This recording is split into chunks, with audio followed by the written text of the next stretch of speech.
Cette semaine, Welbeck Week. Mardi, l'auteur de Soumission décernait le Goncourt des animaux à une chienne.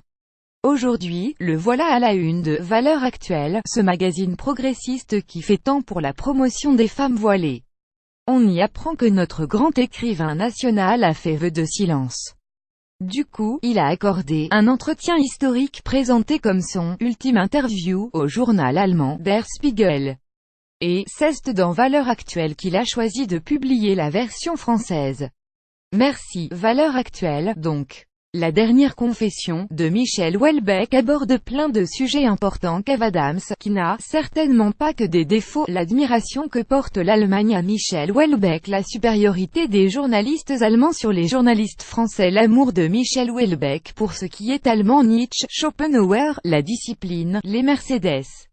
La suite après cette publicité prit 30 millions d'Emmys, le Goncourt des animaux couronne une chienne, mais encore le réveil des catholiques de France contre le mariage pour tous, l'un des moments les plus intéressants de l'histoire récente, sans oublier la menace terrible que font peser les enfants d'immigrés musulmans sur notre pays, une guerre civile est dans le domaine du possible. Au fond, l'intégration des musulmans ne pourrait fonctionner que si le catholicisme redevenait religion d'État. Heureusement, pour Michel Houellebecq, les querelles idéologiques sont un peu déplaisantes sur le moment, mais au fond, sans intérêt réel. Passons donc plus vite sur ces longues tirades contre Bruxelles. C'est une aberration de réunir l'Europe par l'union politique. Sur Albert Camus, je n'ai vraiment rien à dire sur Camus, ou même sur Emmanuel Macron. Mon impression, c'est qu'il se réduit à son propre optimisme, et à sa propre foi en lui-même. Il s'hypnotise lui-même, et ensuite hypnotise le pays tout entier. Le soir où Michel Houellebecq a voulu appeler à voter Marine Le Pen, j'aime tout dans Houellebecq, passons vite, d'autant que le clou du numéro se trouve en réalité quelques pages plus loin. C'est un petit texte de Laurent Wauquiez, rédigé à la demande de Michel Houellebecq. Pardon, une déclaration d'amour de Laurent Wauquiez. Le mois dernier, cet homme-là expliquait dans une interview au Point vouloir renouer le dialogue avec des intellectuels comme Alain Finkielkraut, Luc Ferry ou Michel Houellebecq, pour faire de son parti un lieu où l'on pense.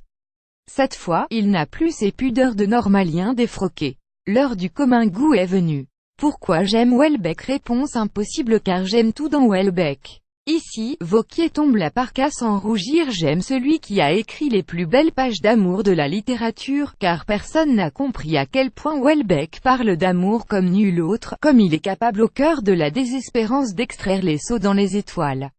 C'est chaud, oui. À côté, les lettres d'Albert Camus et Maria Cazares sonnent comme du barbelivien, et Ronsard, Verlaine, Aragon et Leonard Cohen auraient mieux fait de se spécialiser dans le point de croix.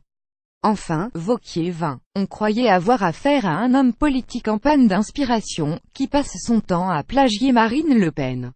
On découvre un poète lyrique décomplexeur, emporté par une enivrante love story depuis qu'il a dîné, un soir, avec le grand homme de sa vie. J'aime que, quand il marche dans l'Assemblée nationale, il se dirige d'instinct vers le seul lieu qui ait du sens, la statue d'Henri IV avec ses mots ciselés. La violente amour que je porte à mes sujets m'a fait trouver tout aise et honorable.